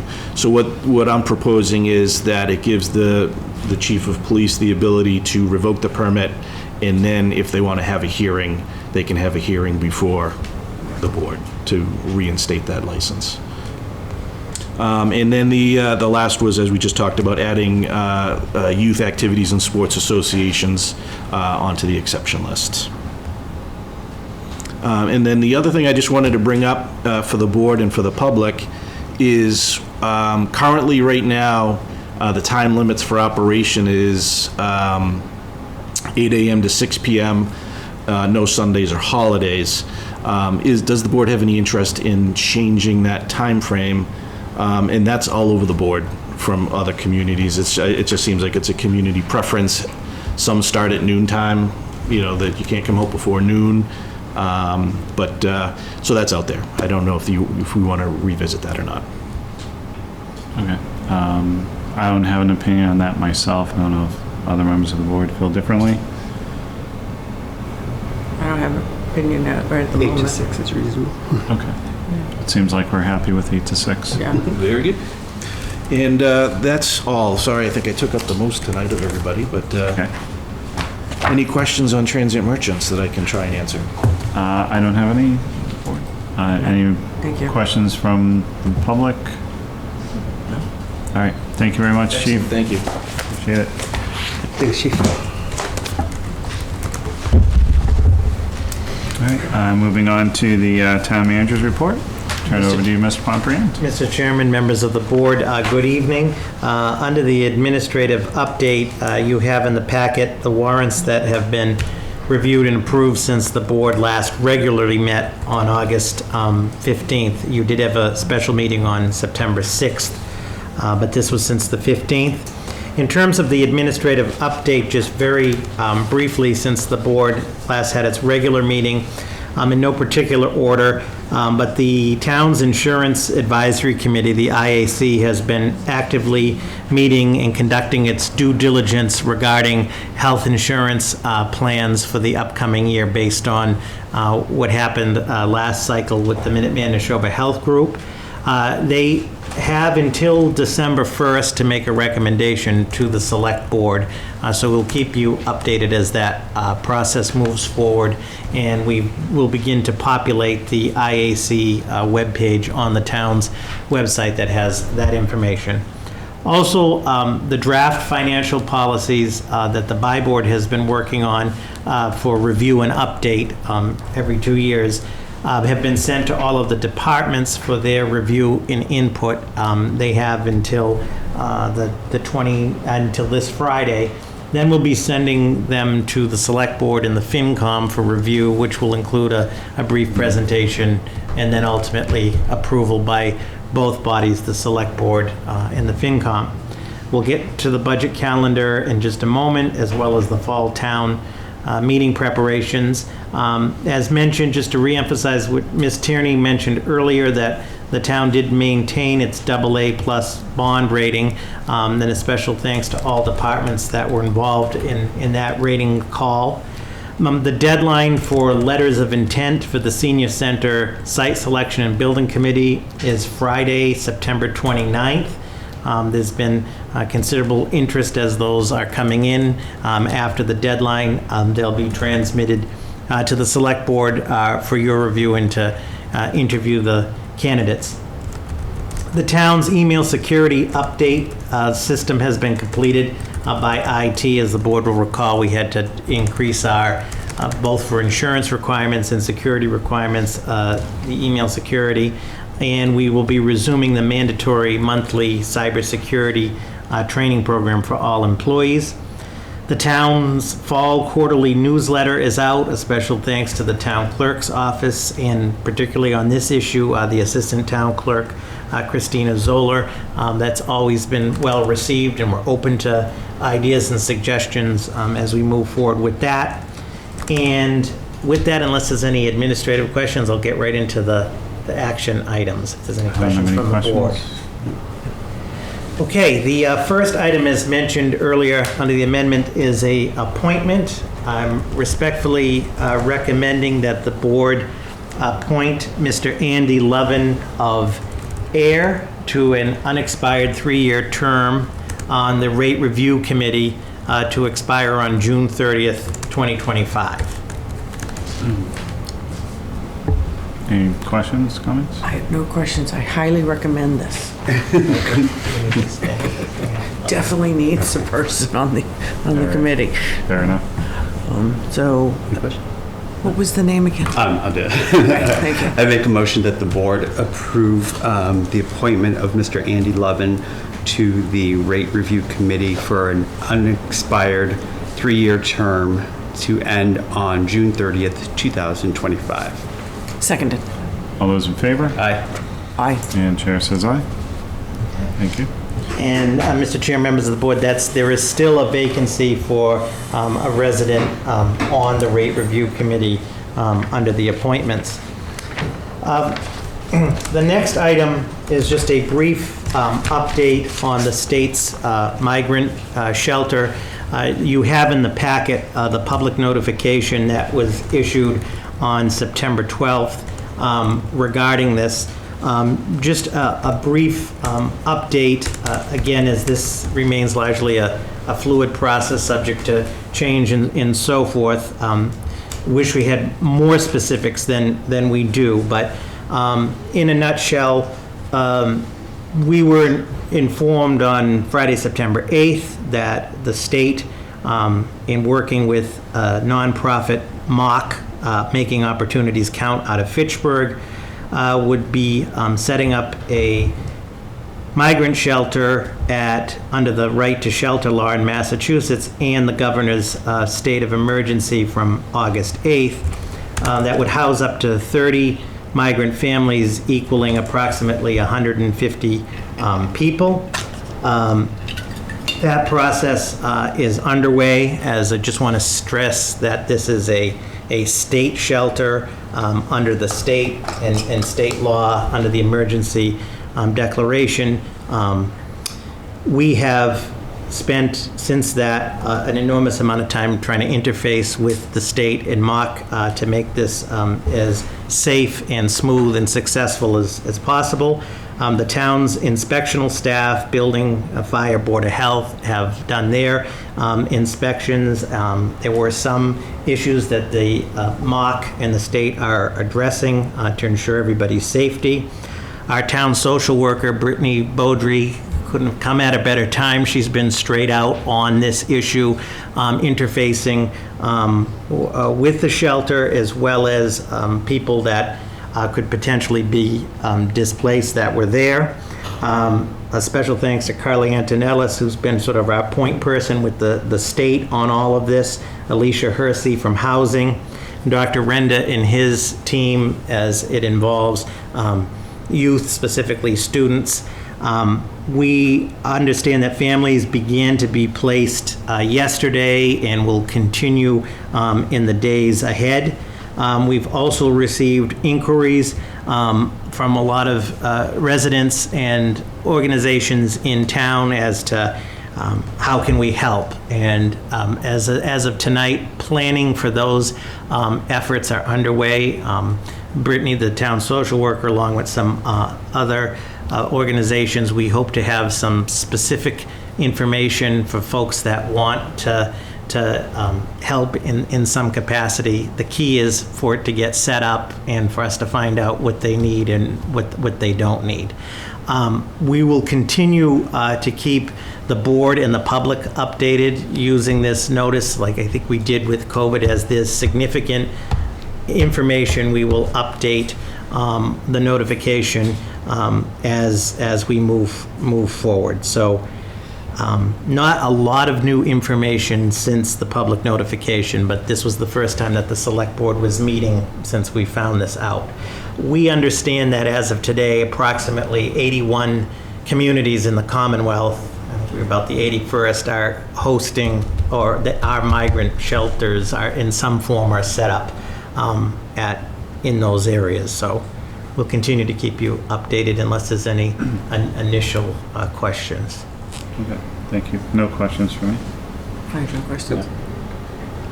The next item, and it's sort of just one moment, we have a couple of hands up. We'll go with Pauline first, please. I'm muted first, sorry, Scott, but just one question. Are we, and please don't misunderstand my question, are we receiving families who are immigrants, or are we receiving families who are migrants? There is a significant difference, and I did ask that question of Robert on the 12th of September, and I'm sorry if you responded, I must have missed it, but I'm just curious about that because there's so much misinformation out there. Sure, Mr. Chair, and Pauline, I sent you a response earlier today. It's been a little, sorry for the delay, it's been busy on that front. This is what we understand, and I don't mean to be confusing when I say this. It could be migrants, which are individuals that are moving around. It could be immigrants, which are, either through a process or through work. It could be refugees. It also could be, as we're looking at the right to shelter law, even Massachusetts families, and Selectman Copeland probably knows this, families that are displaced. So from what we understand, the term migrant is what the governor has been using. When we put the public notification together, we were advised by both the governor's office and the executive office of housing and livable communities to use the term migrant. However, it remains very fluid. It could be all of the above, some, and we don't have those specifics yet. I wish we had more information. But yes, there's a delineation. It could be migrants, it could be immigrants, it could be refugees, it could be Massachusetts residents that fit under the right to shelter law.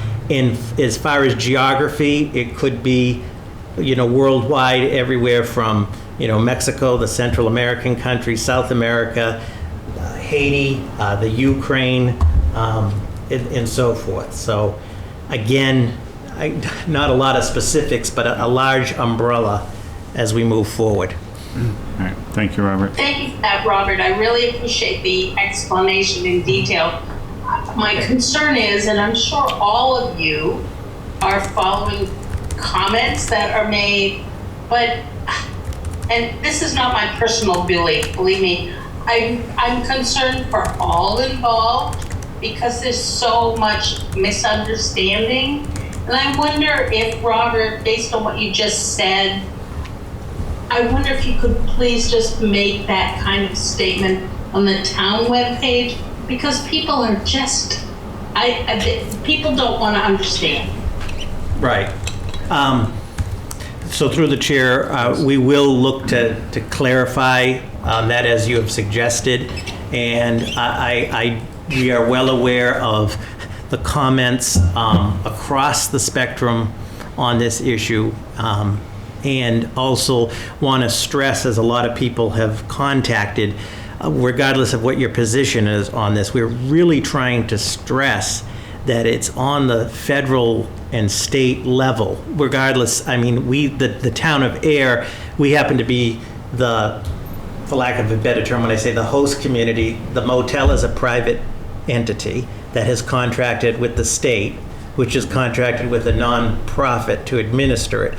We don't have, of course, we will respond as we would to any private entity if there's a public safety emergency and so forth. And of course, the school district has to adhere to, those requirements. But a lot of people, it's not a town of air shelter. People have expressed concern that town funds are being spent. I just want to be clear that they're not. It's being funded through state and federal sources. We are concerned it's not the immediate concern. The immediate concern is, of course, the public safety and public health of everybody involved in this getting up and going. But we're also, as is Dr. Renda, very aware of potential local budget impacts because this was not, planned for. So we will be tracking everything, and we will deal with that appropriate pathway as far as reimbursements and so forth at the appropriate time. But we appreciate everybody's patience, and we want to keep everybody updated. And I always like to have more facts and details, but this is sort of where we're at, and we'll take it one day at a time. Janice? Thank you very much for that, Robert. I wish more people were listening. I share your concern. I've tried to make people aware that this is not a town decision. But if you can update the town website, I can then repost it, which I have done because I've tried very hard to make people aware. People who follow me, and I'm sorry to say I do have a following, but that this isn't us, it's all the state and, as you say, the federal government. But the worst thing I can think of is that something horrible happens for these poor people who are displaced from their homeland. Yep. Thank you, Pauline. Janice? Just a quick thing. So it would probably be helpful, and I'm just gonna re-ask, where's Senator Eldridge? I thought that he and Representative Senna was supposed to come see us at some point in 2023, because that would be helpful. Excuse me, that would be helpful too if we had a state official sit here and say, here's what it is too. Yeah, absolutely. So that's I just wanted to throw. But also it just reminded me, where are they? They said they were going to come see us. It was supposed to come over. That was months ago. Right. Yeah. So good point. They are obviously aware of the issue. October. All right. Any other questions or comments? Thought I saw one hand, but it went down. They took it down. All right. Thank you, Robert. Okay. Next, in the interest of time, so perhaps more of a homework assignment on number 4, which was just the draft, and I want to stress the draft to get people's gears going and thinking about it, is for the FY25 budget process schedule. So I want to thank Carly for just putting together a rough draft, just sort of updating the general dates. I think this has worked well in the past where we've approved that there's a calendar. If there's any changes, they have to be approved by the board, so it keeps us to all of the deadlines. In the interest of time, we generally look to approve it the beginning of October. If you could take a look at it, I'm sure it's not a reflection on Carly. It's probably not 100%, complete, or there's some information that we still need to get in there. But I do want the board respectfully to think of something. And as you can see, it's pretty standard through the months. And then we get to call your attention to page 3, where, and these are just placeholders right now. The last 3 years, we have done the public polls on the budget. And just to be clear, I will do anything, as will the department heads, that is of value and to get the public information out there. And I think we all know the added challenge when you talk about the budget, there are so many components to it. And also it's striking the balance of sort of the larger themes and the larger issues. And then there's folks also getting down into the weeds. The public forum, we're open to some suggestions. We've started to talk about this. First of all, I want to stress that there will be and needs to be a public process. So, and do we do the 2 forums as we had before in the past? Do we somehow change that up? one of the things I've been talking to the internal finance folks about is maybe filming or pre-recording some of the key topics, for example, and so people can go to them and they can be more visual, like say on capital or on different topics, trying to change it up. So I know we're running over and have a few other items.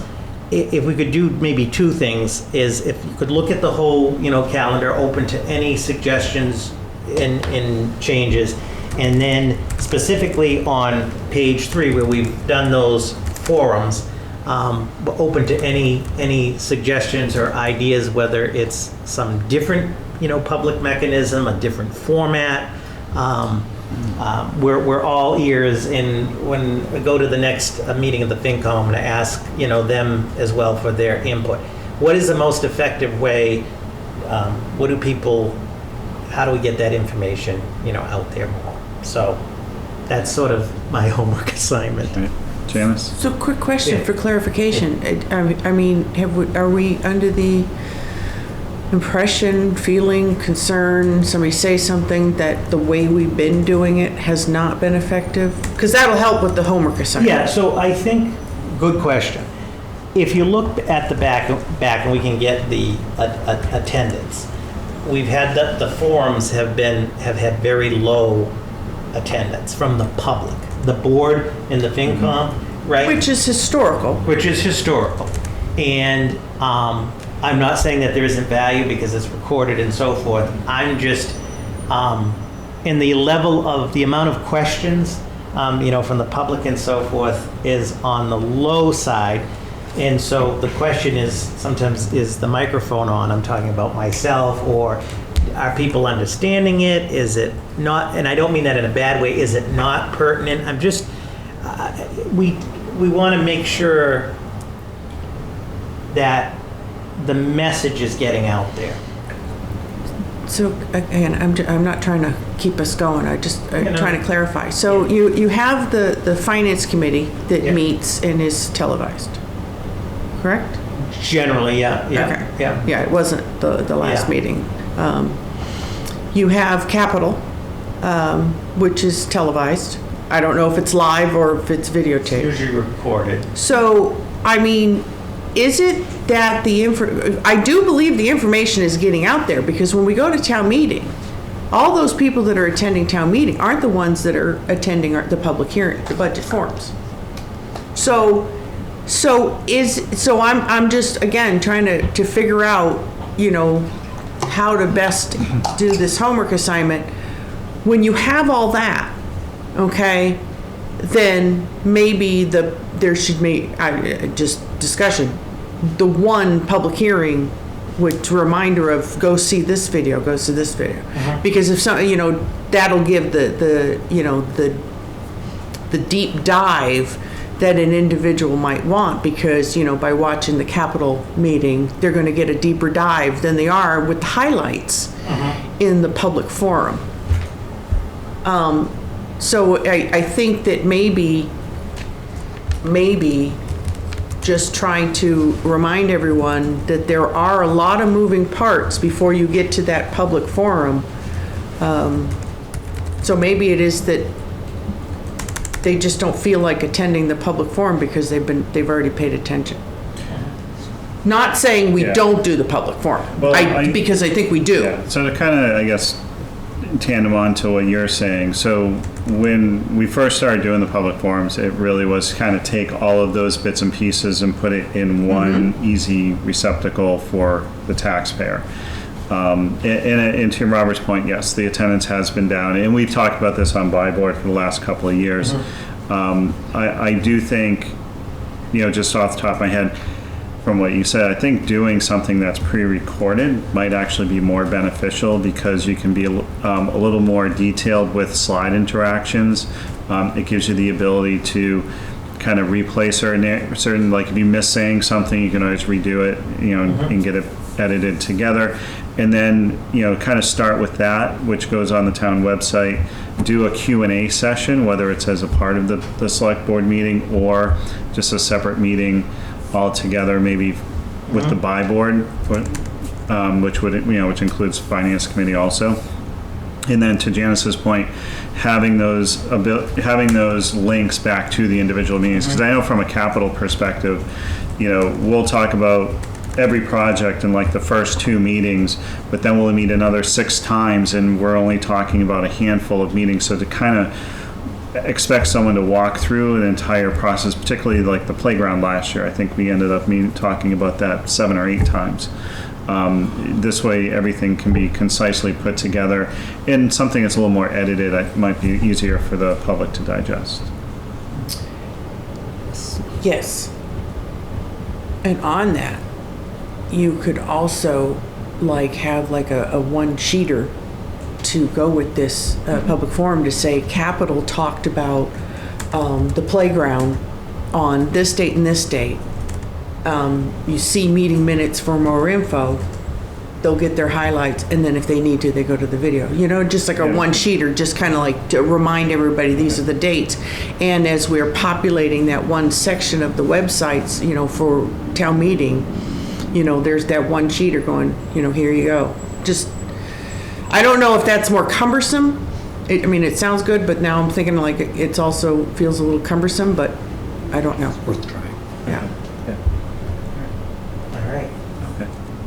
Thank you. Next, briefly, homework.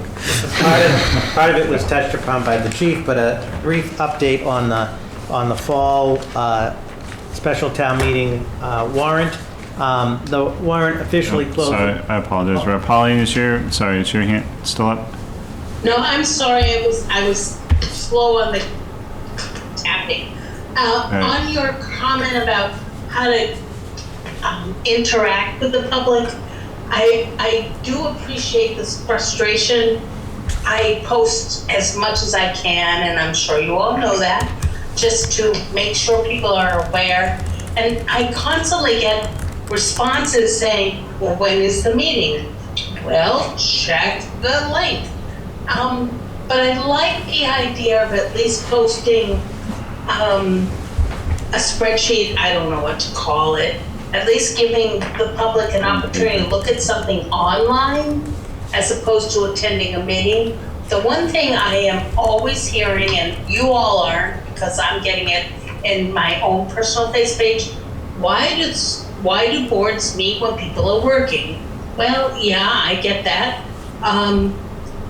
And there's nothing we can do about that. People work at odd hours and boards meet at odd hours. But the intent is to inform the public. So I appreciate the difficulty you all have in informing the public. But I also want to just share, the public has a responsibility to start clicking on websites, especially the town. And I give them all that information, not that I want respect for that, but it's a difficult process and I appreciate what you're doing. And I don't know what else to say, and I'm sorry I'm babbling because I haven't had dinner, and nor have you. So I'll just say it that way. Thank you. Yeah, Pauline, I will offer, it's something that goes back probably 10, 12 years that we've talked about, is really how to communicate effectively and get the information out. So the town website is always up to date in a very timely manner, has links to all of the schedules, the meeting minutes once they're approved and posted. We do meet during the day at times because we have a lot of work to do, and it's when it best facilitates getting that work to do. And I understand it's not always convenient for people, but we do try to utilize Zoom meetings so that people could possibly join from work, depending on what they do for work, without having to actually be in person for that discussion. Janice? So, two things. I mean, as far as some of these meeting schedules, that's because that's when the employees are working. So ironically, when we're talking about we're having meetings when people are working, it's the employees that are working also that are assisting with the meetings. But I got to ask, what did we all do before the internet? How did we get our information? And it goes right back to, if you want the information, you're going to go look for the information. And we've done all we can. It's all out there. And as even Pauline said, they've got to kind of step up. They know where the information is. Some of the people that are constantly saying, well, where is this information, have literally lived in town for decades. So, you know, we can't just say, well, it should be on the internet, because what did we do 20, 30 years ago? And people yet seem to be informed. So it's just, you know, you tell two friends, they're going to tell two friends, and so on and so on and so on. All right. Yes. Get her name. Sorry, can you say your name? I forgot to ask you earlier. Bridget Longhorn. I don't know how much jargon you use in your budget meetings, but if you, and this is something that would apply for every year, have a glossary of terms, commonly used Yeah, we terms could and like put that definitions, right? We got That's one, yeah. super easy. I know people can Google, but you're talking about people being lazy clicking links, right? One less thing they have to do. Yeah, we do a budget book every year, which I initiated and Carly hasn't killed me yet for, so I think this year might be the year, which does include all of that information. It Budget kind of book's walks been good. The budget book has been fantastic, but it does include a glossary of items. It includes all the information that encompasses the entire budget process, including past budgets. So there is the information that is there for people. Yeah, no, I was just talking about the definitions, right? Yeah, Like, the what definitions and the terminology. glossary, yeah, that's all included also. Yeah, also- Explains different processes, different funding mechanisms, all that good stuff. You show off your handiwork? Well, I was gonna see if sometimes people have a hard time. If you go to warrants, I think you might have. Yeah, sorry. That's okay. Yeah. Town meeting, under quick links. This one? Yep. Sorry, I'm losing it. Yeah, oh, I don't think the budget book is there. Oh, actually, I know where to find it. So town manager page, and then like the old budget stuff is here. So there'll be the budget book is somewhere on there. I know it. Okay. But If we're having problems finding it, maybe we should rethink where we have. Yeah, we can, if anyone wants old ones, we can certainly make those available, is my point. Sorry. Yeah, and the old budget books will have the glossary and all that information just on the process. Okay. Thank you, Carly. A for effort. Absolutely. Every day. It's So late. just two last items. So the town meeting warrant closes on Friday, September 29th at noon. That's also the deadline for citizens petitions. So barring any citizens petitions, we're looking at there's going to be 5 articles on October 22nd. The first Article 1 is the adoption of Mass General Law, Chapter 39, Section 230, which is called the Mullins Rule, which the town of Ayer never adopted, but what that allows is a member of the planning board, zoning board, or other applicable board, if they, after a public hearing's been opened, if they miss a meeting, they don't count towards the vote quanta. This allows them to with a procedure. So there'll be a presentation. To Selectman Livingston's point earlier, in my memo, I tried to link, as you'll see, the link to the September 12th Planning Board did a public hearing, on that. We're going to have a web page for all of the fall town meeting materials. So that's Article 1.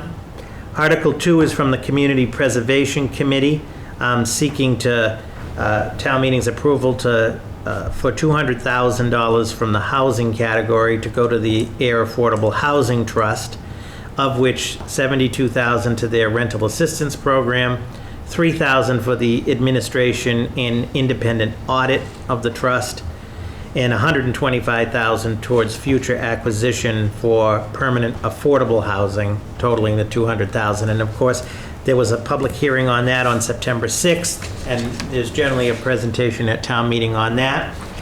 Article 3 and Article 4, the chief talked about tonight, the dog bylaw and the transient merchant bylaw. And as the board's aware, in the warrant, the article will have the strike through of the old, of the current with the new, so people can see the two. And then lastly, the 5th article is the street acceptance of Curly Circle, which this board voted the intent to lay out on September 6th. That's going to the planning board and should be back here October 3rd. So barring any citizens petitions, it looks to be pretty, straightforward. The last item, unless there's any questions, I know we'll talk more about it when you approve. The last item, and I'm joined by the facilities director and the library director and the finance manager. I met with the library director and the facilities director on September 13th, and unfortunately we have a situation with the library boiler. In a nutshell, the boiler is operational as of right now. However, there's a fundamental concern that come the heating season, we're going to be in big trouble. Chuck presented to the library director and I, the boiler is about 20 years old. We need to replace it. Obviously, this wasn't factored into the capital plan. The issues that were detected by Mr. Schultz were towards the end of July, beginning of August, things started to go south. Like everything, there's about a 14-week delivery time for said boiler. I know that Mr. Schultz is trying to expedite, come up with options on that. So it's going to cost $50,000. And in looking at it, I mean, so I put options for consideration. One, which would be to do a reserve fund transfer, but the concern with that is there's $175,000 in the reserve fund for this year, and we still have 10 months to go. And, $50,000 is a significant piece of that, just an observation. So an RFT would be one scenario. Second would be a transfer article from capital stabilization in the amount of $50,000 at this town meeting on October the 23rd. It requires a 2/3 vote. The concern is somewhat with the timing, because now we're into October and we really need an appropriation, to order something. The third was the ARPA funds. It is eligible for ARPA funds. The current balance of the ARPA funds as of September 7th is over 1.2 million. Then there's also, the UDAG, again, subject to replenishment at a future town meeting, and the balance is approximately 2 million in the UDAG fund. So we wanted to come to the board for some guidance on how the funding is the issue. And we do have, and I know in the interest of time, we do have a brief presentation, on the boiler, if you would like. I personally, I don't need it. I'm okay. No. I know how they work. Okay.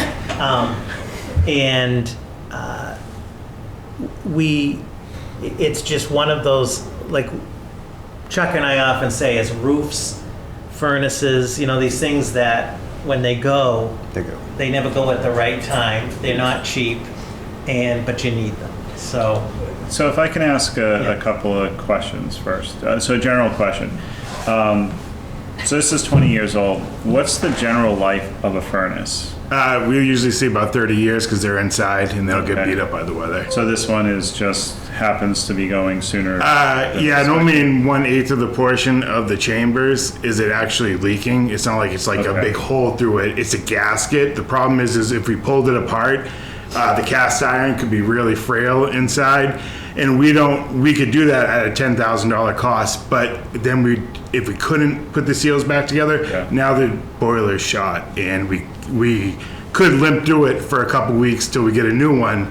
But if we take it apart and try to fix it right now, then there's no shot of limping through it. We're just out of boiler, out heat, no chance. All right, thank you.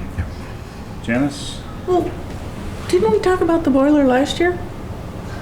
No, the boilers last year were the wastewater treatment plant, correct? Oh, no, there was something with the library. Yes, sorry. No, go ahead, Chuck. So through the library board of trustees, we did about $40,000 worth of repair work over there. That was between actuators, dampers. And that was for the boiler?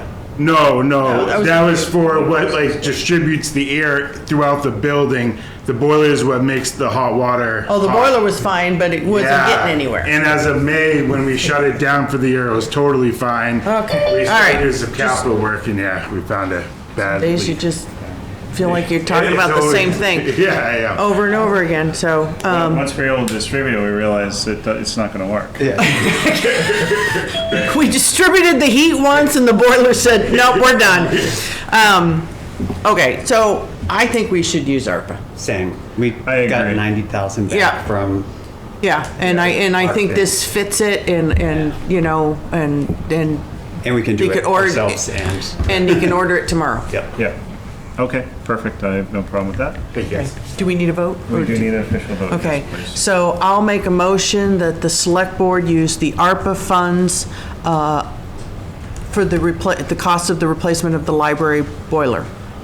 Do we need to put a dollar amount? We need- Well, I'm afraid to, because we say 50, Is it and then all of a up to- sudden it comes up Yeah, so to, that, sorry, Chuck. Oh, no Is worries it at all. up to 50 or could it possibly be more? It's up to 50 right now for the repair itself. If we can get expedited shipping, it might cost a couple extra bucks. If we need, Like three, Quantify a four? couple okay, of so, how about up to 75,000? yeah, that would work, and we wouldn't use it all. We would only Don't use it all if you don't what we need it. need. And Okay. that would help us if we did need Okay. rental units or something of that nature as well. If this boiler does start leaking and not holding pressure. Oh, because for the beginning employees of don't the want heat, season. yeah. Okay. So annoying. Yeah, just, we'll get you those little hand warmers you can put in your gloves, you know? Okay, so let me redo this. I make a motion that the select board authorize the use of ARPA funds up to $75,000 for the library boiler replacement. Seconded. All right, all those in favor? Aye. And chair says aye. Thank you guys. Thank you guys for your patience tonight. Thank you. Just to kind of, since we don't see each other very often, can I just share a couple of things about Sure. I've the seen you a usage lot of the lately. library?